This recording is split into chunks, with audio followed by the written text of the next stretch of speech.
Hi guys! So for today, back to sourdough starter tayo. And today is the day 3 nung paggawa natin ng starter. So, eto na yung result after 24 hours.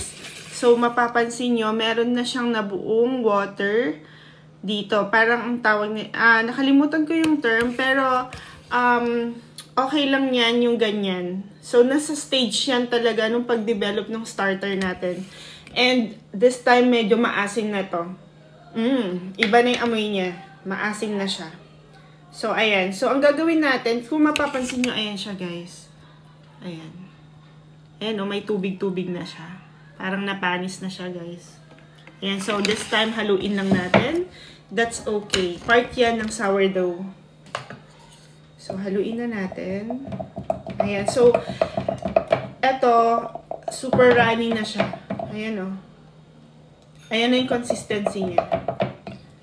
So, di ba kung napansin nyo nung isang araw, double na yung size niya. Pero ngayon hindi. Nag-iba siya. Nag-develop siya nung gas.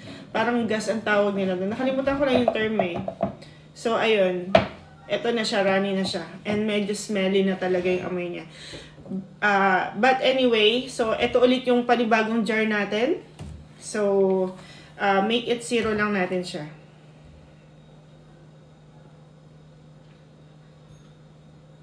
Ayan. So, kukuha, di ba?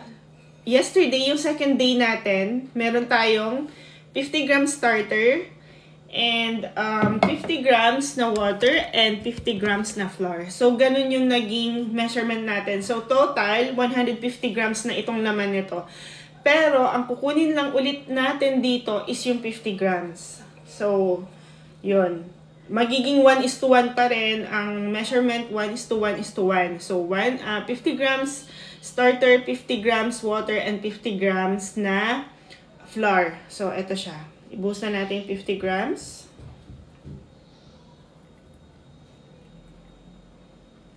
Ay, napasobra na.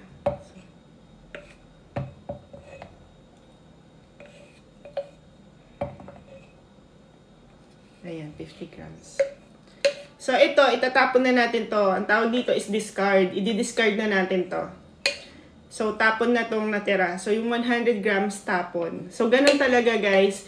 If you want to develop a good starter, hayaan mo lang na may sasayang. Pero, you can use naman to if you want. Pwede kang gumawa. Ihalo mo siya sa paggawa ng noodles.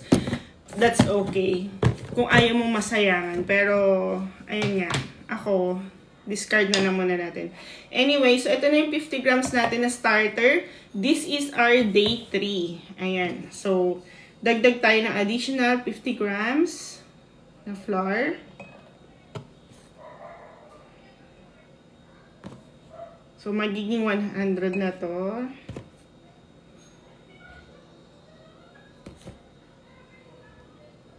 Ayan. So, 100 na.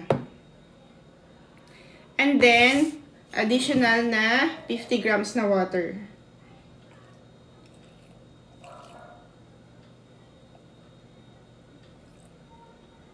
Ayan. So, 140 na ako na yan.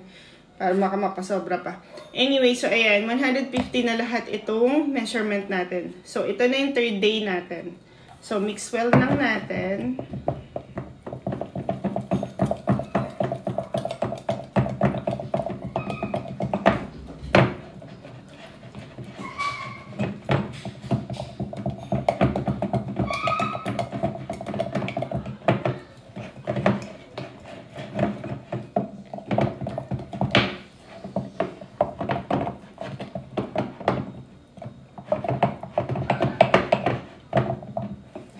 So, ayan na siya. So, ito na yung day 3 natin.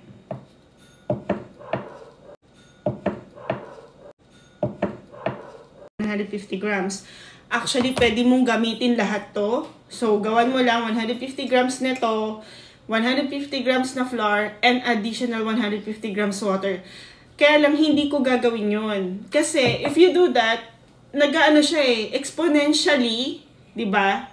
Dumadami ng dadami yung sourdough starter mo. So, baka mamaya drum na ang madidevelop mo kung ganun ka ng ganun. So, ang ginagawa talaga is konti-konti lang. So, kukuha ka lang ng 50, Then, ililipat mo lang siya sa isang jar para sa panibagong pag-develop ng starter.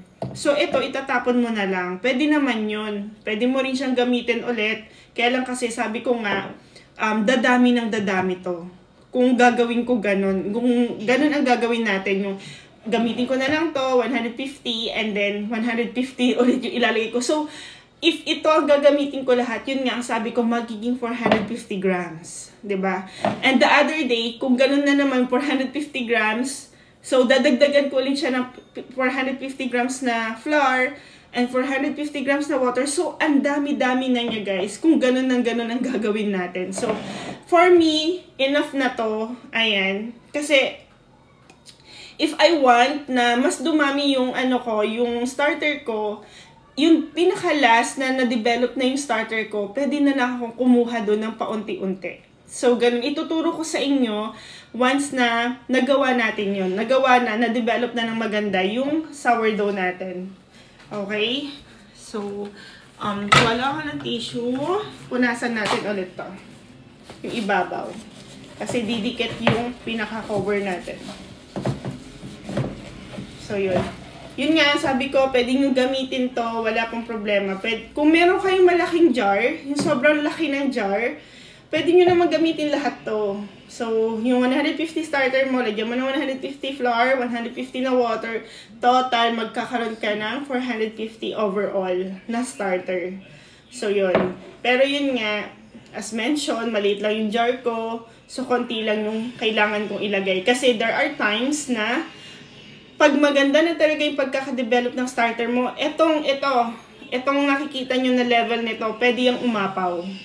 Okay? So, ganun siya. Kaya hindi ko siya masyadong dinadamihan kasi masasayang lang. Kung napanood nyo yung clip ko, meron akong clip dyan sa TikTok, yung nakapin. Ganun lang din naman karami yun noon.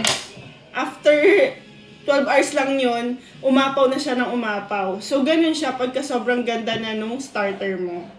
Yun lang, guys. Kung may tanong kayo, just chat. So, tomorrow, i-discuss ko ulit kung paano yung 4th day nung starter natin. So, today, this is the 3rd day. Ayan lang. So, hayaan ko lang siya dito sa table. Ma-develop after 24 hours ulit. Bukas, babalikan ko na siya for 4th day. Okay? So, ganun lang ng ganun, guys. 1:1 lang lagi yung measurement. Pero, after 4 days, on the 4th day, mag-iiba na siya. So, bukas, ituturo ko kung paano siya gagawin. Yun lang, guys. Thank you sa panonood. Hope makita ko ulit kayo tomorrow. Thank you po. Bye!